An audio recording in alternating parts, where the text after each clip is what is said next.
Hi, dear bankers. Welcome to EduTap. This is JAB Fast Track 250 series of Indian economy and Indian financial systems. और आज हम बात करेंगे credit rating REITs and InvITs की. But before we move ahead I want to tell you कि अब exam में बहुत कम टाइम बचा है. आपका आई एंड आईएफएस का एग्जाम आज से एग्जैक्ट 20 डेज के बाद है. So it's very important that now you start a structural preparation. अगर अभी तक आप रैंडम टॉपिक्स पढ़ रहे थे और स्ट्रक्चर नहीं था आपकी प्रेपरेशन में, तो बहुत ज़रूरी है कि अब आप वो स्टार्ट कर दो. उसके लिए ये कुछ कोर्सेज हैं जो आप चेकआउट कर सकते हो. कैप्सूल कोर्स जिसमें रिकॉर्डेड सेशन, हर एक मॉड्यूल का, हर एक कंपोनेंट के हर एक मॉड्यूल का एक आपको लंबा रिकॉर्डेड लेक्चर मिलेगा. आप अपने कन्वीनियंस पे उसको देख सकते हो. और अगर आपको लाइव क्लासेस के थ्रू सब कुछ कवर करना है, then you have super crash course.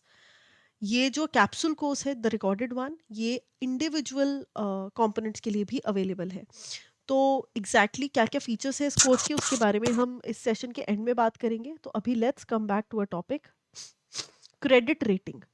तो क्रेडिट रेटिंग क्या होता है? देखो, किसी कंपनी को अगर लोन चाहिए तो वो लोन उठाने के तरीके हैं, है ना. या तो वो बैंक से लोन मांग सकती है या फिर वो अपनी इक्विटी बेच सकती है फंडिंग के लिए. वो लोन नहीं होगा एग्जैक्टली, बट वो अपनी फंडिंग के लिए अलग अलग इक्विटी इंस्ट्रूमेंट्स को दे सकती है शेयर होल्डर्स को, है ना. शेयर्स इशू कर दिए, उससे पैसा उठा लिया. लेकिन एक और तरीका भी है डेट ही लेने का, through the help of bonds या और कोई डेट इंस्ट्रूमेंट, है ना. अब हमने काफी सारे डेट इंस्ट्रूमेंट्स के बारे में पढ़ लिया है कि कौन कौन से ऐसे इंस्ट्रूमेंट्स हैं जिनके थ्रू हम मार्केट से डेट उठा सकते हैं एज अ कंपनी. तो मुझे एक बात बताओ, अगर मैं बोलूं कि मुझे कर्ज उठाना है 1 करोड़ का, है ना, तो ये मैंने अलग अलग बॉन्ड्स जो है इशू कर दिए. 100 बॉन्ड्स मैंने इशू कर दिए या 1000 बॉन्ड्स इशू कर दिए और उसके जरिए मुझे 1 करोड़ उठाना है. Now please tell me, why will any one subscribe to my bond? अगर मेरी कंपनी नहीं है तो सब ये नहीं सोचेंगे कि क्यों हम पैसा दें, क्या पता कल को मैम वैसा पैसा वापस करे या ना करे. तो उस केस के लिए वी, मतलब I as a company will go to a agency, और मैं इस एजेंसी को बोलूंगी कि भाई तुम रजिस्टर्ड ऑर्गेनाइजेशन हो, है ना, तुम्हारे पास अथॉरिटी है. तो एक काम करो, मेरे सारे खाते चेक करो, मेरी क्रेडिट वर्दीनेस चेक करो, जैसे तुम इंडिविजुअल्स की करते हो with the help of CIBIL score, वैसे ही मेरी भी चेक करो, मेरे इंस्ट्रूमेंट की चेक करो. अगर अकेली इंडिविजुअली मुझे इंस्ट्रूमेंट को कराना है तो उसकी रेटिंग भी मैं ले सकती हूँ. और जब तुमने सारे फाइनेंशियल्स चेक कर लिए तो एक रेटिंग पब्लिश करो. तुम्हें क्या लगता है कि मैं, मेरी जो इंस्ट्रूमेंट में ये इशू कर रही हूँ, 1 करोड़ के बॉन्ड्स इशू कर रही हूँ, ये कितने रिलायबल है, कस्टमर्स को इसमें पैसा डालना चाहिए या नहीं, है ना. ये रेटिंग वो दर्शाएगी कि मैं कितनी क्रेडिट वर्दी हूँ. तो मान लो मुझे ट्रिपल ए रेटिंग मिल गई, तो अब ये रेटिंग इशू होगी अलग अलग प्लेटफॉर्म्स पे, है ना. And this whole work will be done by a agency known as credit rating agency. तो क्रेडिट रेटिंग क्या होता है? जब कंपनीज अपने आप को स्कोर कराने के लिए, अपने आप को टेस्ट कराने के लिए, अपने आप की रेटिंग कराने के लिए, अपनी क्रेडिट वर्दीनेस की, एक एजेंसी के पास जाती हैं, उसे फी पे करती हैं और अपना स्कोर जो है पब्लिश कराती हैं. That is called credit rating agency and this process is called credit rating. High rating है मतलब कंपनी सेफ टू लेंड, अगर लो रेटिंग है तो रिस्की है ना. और फाइनेंशियल पास्ट, करंट स्ट्रेंथ, ये सब कुछ इसके लिए एनालाइज होता है. तो ये कॉन्सेप्ट जो है, it began in 1909 bye John Moody. और ग्लोबल जो सबसे प्रोमिनेंट सी आर एस हैं, that is Moody's, S and P and Fitch. First country जो रेटेड है दैट वाज फ्रांस. क्रिसिल जो है, that is credit rating information services of India, इसने credit rating India में इंट्रोड्यूस करी. तो ये आपको याद रखना है, जो भी first in the world, first in India, ऐसा जब भी कहीं पर सुपर एनुएटिव डिग्री आ जाती है तो वो इंपॉर्टेंट हो जाता है. तो India has 7 CRAs, rating bonds, CPs and deposits. अलग अलग टाइप के डेट इंस्ट्रूमेंट्स को ये रेट करते हैं. तो जैसे फॉरेन का S&P है, वैसे हमारे पास क्रिसिल है. जैसे वहाँ पर मूडीज है, वहाँ पर हमारे पास ICRA है. और जैसे फिच है, वैसे हमारे पास केयर है. तो ये उसके कॉरेस्पॉन्डिंग इंडियन ऑल्टरनेटिव्स यहाँ पर बता दिए. फायदा क्या है? जो इन्वेस्टर्स हैं उनको फायदा क्या है? इन्वेस्टर कौन है? आप लोग. मैं अगर आपसे पैसा मांग रही हूँ, मैं इशू कर रही हूँ, that means I am the company. आप उसमें पैसा डाल रहे हो, you are investing in my debt instrument, that means you are the investor, है ना.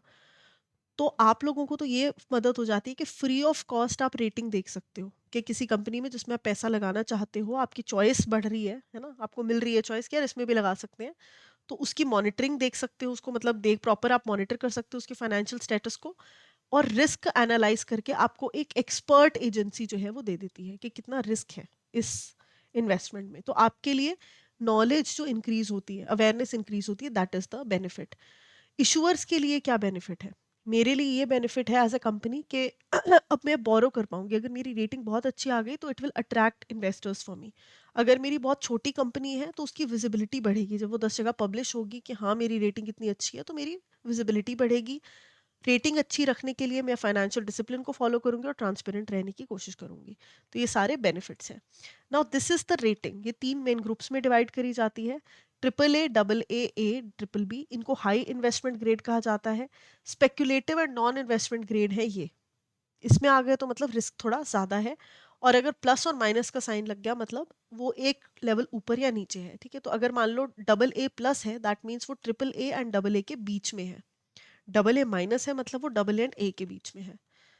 इसके अलावा long term and short term के लिए क्रिसिल रेटिंग जो है वो इस तरीके से है। लॉन्ग टर्म के लिए इट्स डबल ए, है ना, ये सेम इसी तरीके की। शॉर्ट टर्म के लिए इसमें A1, A2, A3, A4 and D है। ठीक है, तो एक साल से कम के लिए अगर कोई इंस्ट्रूमेंट को रेट कर रहे हो, so that is A1, A2, A3। Safest जो है वो A1 एंड ट्रिपल ए को माना जाता है, और अगर उसमें प्लस लग जाए तो obviously it's even better. And default जो है वो सबसे बुरी रेटिंग होती है। इसके अलावा प्रिडिक्शंस भी हो जाती हैं कि अगले 6 महीने से लेके 2 महीने तक की 2 साल तक की प्रिडिक्शन अगर करनी है तो वो भी कर देते हैं। तो अगर तो स्टेबल प्रिडिक्शन है, मतलब अभी मान लो मेरी A3 रेटिंग है तो आगे भी A3 के चांस है। पॉजिटिव का मतलब कि ऊपर जाने के, A1 होने के चांस है ना, या अगर A है तो ट्रिपल ए होने के चांस है। नेगेटिव मतलब नीचे जाने के चांस है रेटिंग के। एंड नो आउटलुक मतलब कोई प्रिडिक्शन हुई ही नहीं है इस पर्टिकुलर इंस्ट्रूमेंट से रिलेटेड। क्रेडिट रेटिंग एजेंसीज की रेगुलेशन की बात करें तो ये सेबी करती है, securities exchange board of India, जो कि कैपिटल मार्केट्स को भी रेगुलेट करती है। ठीक है जी। और ये 1999 की CRA रेगुलेशंस के थ्रू रेगुलेट होती है। CRA जब भी रजिस्टर होती है, जो एजेंसी है वो जब भी रजिस्टर होती है, it should have net worth, मतलब कैपिटल ऑफ 5 CR प्लस। तो नेटवर्थ जो है ओवरऑल वो 5 करोड़ या उसकी ऊपर की होनी चाहिए, and proper team of experts होनी चाहिए। कोई अनएथिकल तरीका नहीं फॉलो करना। ऐसे नहीं करना कि कंपनी से ज़्यादा फीस ले ली और गलत रेटिंग कर दी। नहीं, हमेशा अपनी पूरी प्रोसेस जो फॉलो करी है आपने रेटिंग देने के लिए एज अ एजेंसी, वो आपको रिफ्लेक्ट करनी है। ट्रांसपेरेंट रहना है, ऑडिट करवाते रहना है। सेबी से भी ऑडिट करवाना पड़ेगा, है ना, कि आपने जो प्रोसेसेस फॉलो करी है कंपनी को रेट करने के लिए वो सही थी या नहीं। एथिकल रूल्स रखने हैं, रेटिंग्स डिस्क्लोज करनी है, कॉन्फ्लिक्ट ऑफ इंटरेस्ट नहीं रखना। फुल प्रोसेस को हमेशा डिस्क्लोज कर कर चलना है कि अगर आपने कहीं पर रेटिंग ज़्यादा दी है, कम दी है या रिजेक्ट करी है तो वो क्यों दी है। ठीक है, तो उसके प्रॉपर रीजंस होने चाहिए। तो जो CRAs है, इनके रेवेन्यू कहाँ से मिलता है? जो फीस कंपनीज देती हैं, है ना। मुझे अगर एज अ कंपनी रेट करवाना है खुद को, तो मैं जो फीस पे कर रही हूँ, तो CRA का मेन रेवेन्यू का सोर्स वही है। 95 से ज़्यादा परसेंट का रेवेन्यू यहीं से जनरेट होता है। इसके अलावा एनुअल सर्विलेंस फी भी होती है। कभी कभी कुछ कंपनीज ऑप्ट करती हैं कि नहीं, हमारी एनुअल मतलब अपग्रेड होती रहनी चाहिए रेटिंग, है ना। अगर अच्छी है ऑलरेडी तो वो मेंटेन होती रहे, तो उसके लिए वो एक सर्विलेंस का फीचर ले लेते हैं कि वो टाइम, मतलब हर महीने जो है एक बार रिव्यू होगी, हर महीने रिव्यू होगी। तो उससे जो स्टेक होल्डर्स हैं, जो इन्वेस्टर्स हैं, उनका भी कॉन्फिडेंस जो है कंपनी पर बना रहता है। Then we have credit scoring. Credit scoring का मतलब होता है कि एक इंडिविजुअल कितना ट्रस्टवर्दी है। ठीक है, तो ये तो आप बैंक में हो तो आपसे अच्छा कोई समझ ही नहीं सकता। जब लोन्स लेने आते हैं, मान लो मैं आपके पास लोन लेने आऊँ, तो आप ऐसे ही थोड़ी ना दे दोगे। आप मेरा क्रेडिट स्कोर चेक करोगे, आप मेरा सिबिल चेक करोगे। तो सिबिल क्या है? It is a credit information company. Credit rating के लिए we have CRAs, credit rating agencies. और क्रेडिट स्कोरिंग जो कि इंडिविजुअल की होती है, ये सिर्फ कंपनीज की होती है या इंस्ट्रूमेंट्स की होती है। कंट्रीज की भी हो सकती है, लेकिन ये क्रेडिट स्कोरिंग जो है, this is only for individuals. ठीक है, क्रेडिट रेटिंग कभी भी इंडिविजुअल्स की नहीं होती, क्रेडिट स्कोरिंग हमेशा इंडिविजुअल्स की होती है। तो इनको करने के लिए क्रेडिट इंफॉर्मेशन कंपनीज होती हैं। एंड सिबिल जो है, it is a type of credit score. तो क्रेडिट स्कोर होता क्या है? एक 3 डिजिट नंबर होता है जो कि ये बताता है कि एक इंडिविजुअल रिलायबल है लोन लेने के लिए या नहीं। उसकी क्रेडिट हिस्ट्री के बेसिस पर ये डिसीजन लिया जाता है, और बैंक्स इसी के बेसिस पर डिसाइड करते हैं कि उसको लोन देना है या नहीं देना। तो ये 300 से 900 की रेंज होती है, और अगर 700 एंड अबव है, that means it is a good score. ठीक है जी। तो सिबिल जो है बेसिकली, सिबिल है ना, that is the score that we usually check. So सबसे ज़्यादा यूज होने वाला जो स्कोर है इंडिविजुअल स्कोरिंग के लिए, दैट इज सिबिल। फिर आ जाते हैं जी आपके रीट्स, रियल एस्टेट इन्वेस्टमेंट ट्रस्ट। क्या होते हैं रीट्स? रीट्स एक तरह के तरीका है जिसके थ्रू आप रियल एस्टेट में इन्वेस्ट कर सकते हो विदाउट बाइंग अ प्रॉपर्टी। जैसे आप शेयर्स लेते हो ना, वैसे ही स्टॉक एक्सचेंज के ऊपर आप रीट्स खरीद सकते हो। It's as simple. और वो रीट्स क्या करते हैं? वो रीट्स डायरेक्टली प्रॉपर्टीज बाय कर रहे होते हैं, कमर्शियल प्रॉपर्टीज है ना, अलग अलग टाइप के रीट्स होते हैं, हॉस्पिटल्स एंड ऑल, इनमें पैसा डाल रहे होते हैं, वहां से जो रेंटल इनकम जनरेट होती है वो अपने शेयर होल्डर्स में बांटते हैं। इसके अलावा जो उनका शेयर्स की तरह जो रीट्स का प्राइस इंक्रीज होता है, that is also a kind of profit that is achieved by the investors. ठीक है, तो अगर आपने रीट में पैसा डाला है, for example Embassy REIT, India में तीन ही तरीके की सबसे प्रोमिनेंट रीट है। एक एम्बेसी रीट है, एक ब्राउन फील्ड है या some field, Brooklyn, Brooklyn something, and एक और है ना। तो रीट में अगर आपने पैसा डाला, तो आप जैसे शेयर्स के प्राइस बढ़ते हैं ना, कि आपने 1,000 रुपए का शेयर लिया था, वो 1,500 का हो गया, आपने बेच दिया, प्रॉफिट बुक कर लिया, वो एक तरीका है कैपिटल गेन्स वाला। और दूसरा तरीका है कि जो रेंटल रेवेन्यू जनरेट होता है, ये रीट आपने खरीदी और इसने कमर्शियल प्रॉपर्टीज में इन्वेस्ट किया हुआ था, है ना, वहां से जो रेंटल यील्ड आई उसका 95% जो है, या मोर देन 90% जो है, वो in the form of rentals अब सभी इन्वेस्टर्स के हाथ में आ जाएगा। So, like mutual funds, REITs collect money from many investors and invest in rent generating real assets. They give regular income. 80% of REIT investments must go to completed income generating projects. ठीक है, तो अगर 1 crore REITs ने fund raise किया है, तो इनका 80% जो है, 80 lakh at least, that should go in completed projects. ऐसा नहीं है कि अभी 4 साल बाद प्रोजेक्ट कंप्लीट होगा उसमें पैसा डाल दिया, नहीं, कंप्लीटेड प्रोजेक्ट्स में जाएगा जो कि रेंट जनरेट कर सके। तो जनरली ऑफिस स्पेसिस में पैसा इन्वेस्ट करते हैं। एसपीवीज क्या है? ये एक तरीके से डमी कंपनीज हैं, ठीक है, not exactly dummy, they are operational, but ये एक इंटरमीडिएटरी कंपनी है, ये रीट है। इसने एक एसपीवी खोल ली, एक कंपनी खोल ली जिसकी 50% से ज्यादा शेयर होल्डिंग इस रीट के पास है। ठीक है, तो एम्बेसी रीट की बात करते हैं फॉर एग्जांपल। एम्बेसी रीट को इन्वेस्ट करना था डीएलएफ के कमर्शियल प्रोजेक्ट में। ठीक है, डीएलएफ के कमर्शियल प्रोजेक्ट को खरीदना था, ओनरशिप उसमें बाय करनी थी। So instead of doing it by himself, उन्होंने एक कंपनी खोली, ठीक है, और उसमें 50% की से ज़्यादा होल्डिंग अपने पास रखी ताकि पूरी तरह इस एसपीवी को कंट्रोल कर सके। और इसके थ्रू जो भी लीगल फॉर्मेलिटीज़ हैं, इसको खरीदना, इसमें इन्वेस्ट करना, इसके रेंटल्स एक्सेप्ट करना, सब कुछ वो इसके थ्रू किया, एसपीवी के थ्रू। तो वो एक तरीके से बीच की इंटरमीडिएट सी हो जाती है। This is called special purpose vehicle. ये सिर्फ बनती ही इसलिए है ताकि एक्चुअल प्रॉपर्टीज के ऊपर लीगल होल्ड कर सके। The REIT must own at least 50% equity in each SPV, at least 50, right. So USA में ये कॉन्सेप्ट जो है स्टार्ट हुआ इन 1960s, एंड इंडिया में 2007 में इंट्रोड्यूस हुआ। First REIT was Embassy REIT, launched in 2017, and इसमें एक स्पॉन्सर होता है जो कि स्टार्ट करता है, क्रिएट करता है रीट को, ट्रस्टी होता है जो कि एसेट्स को होल्ड करता है, पब्लिक के जो एसेट्स हैं, मैंने जो पैसा इन्वेस्ट किया उनकी ध्यान रखने के लिए ट्रस्टी होता है। इन्वेस्टमेंट मैनेजर ये डिसाइड करता है कि एसेट्स कहाँ से जाएंगे, रेंटल इनकम कैसे जनरेट होगी, एंड इन्वेस्टर्स वो लोग, मैं और आप, जो कि स्टॉक एक्सचेंज पर रीट को खरीदेंगे। इसके अलावा ये कुछ रूल्स हैं जो आपको याद रखने हैं। एसपीवीज जो स्पेशल पर्पस व्हीकल्स हैं, उनको जो भी रेंट रिसीव हो रहा है, दे मस्ट डिस्ट्रीब्यूट 90% या उससे ज़्यादा of cash flows to the REIT. ये अपने पास नहीं रख सकते, एसपीवीज को 90% या उससे ज़्यादा रीट्स को देना है।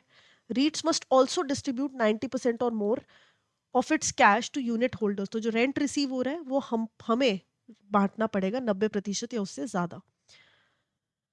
सेल प्रोसीड्स कैन बी री invested, but if not 90% must be distributed. ठीक है, तो रेंट तो डिस्ट्रीब्यूट करना ही है। मान लो कोई प्रॉपर्टी बेच दी है ना, 1 करोड़ का जो इन्वेस्टमेंट किया था वो 2 करोड़ का करके बेच दिया, unless you are reinvesting it in some other property, it also has to be redistributed. Now InvITs क्या होता है? सेम चीज है, सेम कॉन्सेप्ट है, इंफ्रास्ट्रक्चर इन्वेस्टमेंट ट्रस्ट, लेकिन ओनली फॉर इंफ्रास्ट्रक्चरल नीड्स। ये सारे अलग अलग तरीके के इंफ्रास्ट्रक्चर्स हैं जो हम कर चुके हैं। बहुत ज़रूरी होता है इनके लिए लॉन्ग टर्म इन्वेस्टमेंट, है ना? क्योंकि एक प्रॉब्लम है हमारे इंफ्रास्ट्रक्चर के साथ। लॉन्ग टर्म इन्वेस्टमेंट चाहिए इनमें, रिटर्न्स बहुत स्लो होते हैं और बहुत लेट स्टार्ट होते हैं, है ना? इसीलिए हमने नापफिट भी क्रिएट किया था, जो कि एक ऐसी संस्था थी जो कि इनमें पैसा डाल सके, इंफ्रास्ट्रक्चरल नीड्स में पैसा डाल सके। अब यही पैसा अगर पब्लिक को डालना है ना? अगर प्राइवेट इन्वेस्टर्स को डालना है तो कैसे करेंगे? They can do it with the help of InvITs. India needs to invest heavily 4.5 trillion by 2040 in infrastructure to boost its growth.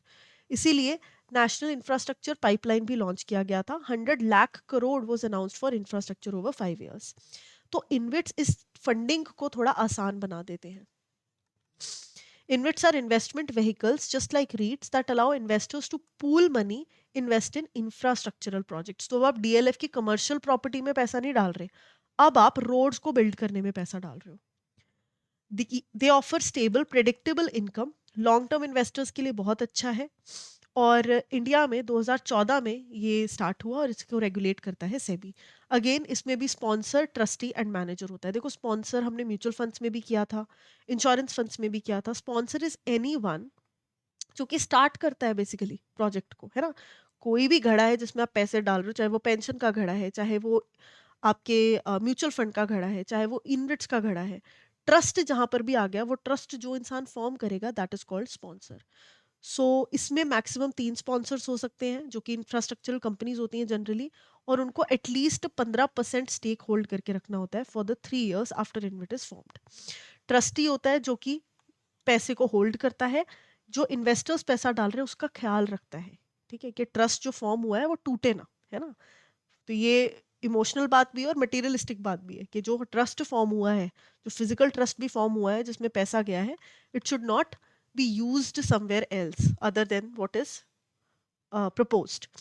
और ये काम को एग्जीक्यूट कौन करता है? मैनेजर्स करते हैं। तो यहाँ पर 2 तरीके के मैनेजर्स होते हैं। इन्वेस्टमेंट मैनेजर जो कि इन्वेस्टमेंट डिसीजंस मेक करता है, रिटर्न्स इंश्योर करता है कि बढ़िया आए, and then we have project managers जो कि डे टू डे ऑपरेशंस को रन करते हैं, timely delivery of under construction projects देते हैं। तो इसमें again investor, sponsor, trustee, InvIT, SPV इसमें भी होती हैं, स्पेशल पर्पस व्हीकल्स। अच्छा, यहाँ पर इनविट जो है ना वो 100% इक्विटी होल्ड करता है एसपीवी में। वहाँ पर 50% थी बट यहाँ पर 100% इक्विटी है।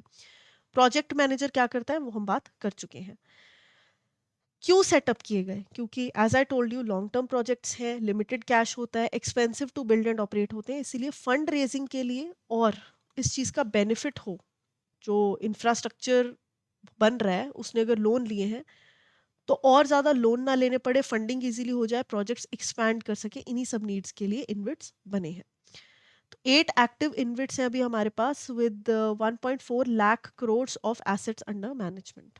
ठीक है, तो इतने लाख करोड़ के इन्विट्स अभी हमारे पास ऑपरेट कर रहे हैं। ये अलग अलग एरियाज हैं, ये आपको याद करने की जरूरत नहीं है, बट आप नज़र मार सकते हो कि कौन से एरियाज हैं बेसिकली ये। इसके अलावा टाइप्स ऑफ इन्विट्स की बात करूँ तो energy infrastructure, transport and logistics, communication, social, water sanitation, irrigation, sewage, इन सबसे रिलेटेड इन्विट्स फॉर्म हो सकते हैं। और ये पब्लिक लिस्टेड भी हो सकते हैं एंड प्राइवेट लिस्टेड भी हो सकते हैं। पब्लिक लिस्टेड मतलब स्टॉक एक्सचेंज पर लिस्टेड है, वहाँ पर जाकर नॉर्मल शेयर्स की तरह आप इसमें पैसा डाल सकते हो। प्राइवेटली हेल्ड मतलब लिस्टेड नहीं है, सिर्फ सिलेक्टेड इन्वेस्टर्स ही इसमें पैसा डाल सकते हैं। तो इसके साथ ही हमने जो लास्ट इंपॉर्टेंट कॉन्सेप्ट है आपके मॉड्यूल डी का उसको कवर कर लिया है। Now let's talk about the courses that are available here.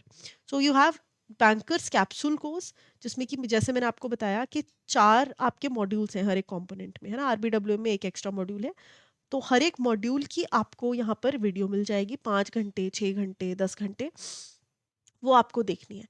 Mental burden बड़ा कम फील होगा आपको, because eventually it's just one video that you have to watch, है ना? तो वो एक दिल में ये रहता है कि हाँ यार ठीक है, टोटल सिर्फ 16-17 इतनी वीडियोस हैं and we have to just watch and go through them and it's done, है ना? कॉन्सेप्चुअल क्लैरिटी यहाँ से मिल जाएगी, नोट्स मिल जाएंगे रिविजन के लिए और प्रैक्टिस के लिए, ये सब कुछ मिल जाएगा। सेम चीज़ अगर आपको इंडिविजुअल किसी कोर्स के लिए करनी है या इंडिविजुअल कंपोनेंट के लिए करनी है, so this is the option that you can go for. सिर्फ IEIFS की तैयारी करनी है तो इसका कैप्सूल कोर्स है, 4 मॉड्यूल्स, 4 वीडियोस। पीपीबी का सेम, है ना? AFM, RBWM, तो these are the capsule course. अगर लाइव क्लासेस के थ्रू सब कुछ करना है तो सुपर क्रैश कोर्स में आप इनरोल कर सकते हो। इसमें 24 लाइव क्लासेस के थ्रू तो टोटल कंटेंट जो आपको लाइव क्लासेस का अटेंड करना है that is only 60 hours. Her component को 6 क्लासेस दी जाएंगी, 2.5 आवर्स ईच की, और वो क्लासेस होंगी early morning and let evening so that your office hours do not gate disrupted. तो आप यहाँ पर अपनी कॉन्सेप्चुअल क्लैरिटी मेक श्योर कर सकते हो। उसके अलावा जो फीचर्स हैं वो बिल्कुल सेम है। रिवीजन के लिए notes and PYQs, mock test and full length mock test for practice. ठीक है जी, अगर आपको सिर्फ और सिर्फ प्रैक्टिस करनी है और कुछ नहीं करना, आपको है कि कॉन्सेप्चुअल क्लैरिटी है, सिर्फ प्रैक्टिस करनी है, then test series is something that you can go for. तो these are the courses. I hope कि ये आपकी प्रेपरेशन में मदद करें। आपको edutap.in पे जाकर इनको आप चेकआउट कर सकते हो। और एक और चीज़ कि यहाँ पर एक डिस्काउंट कूपन कोड दिया है और ये टाइम बाउंड है। तो अभी अगर आज की डेट में आप इस कोड का इस्तेमाल करते हो तो आप 78% तक का डिस्काउंट भी अवेल कर सकते हो, right? So I hope this information helps you. If you have any more queries you can reach out to us on the given information. I will see you in the next class. Thank you so much, have a wonderful day.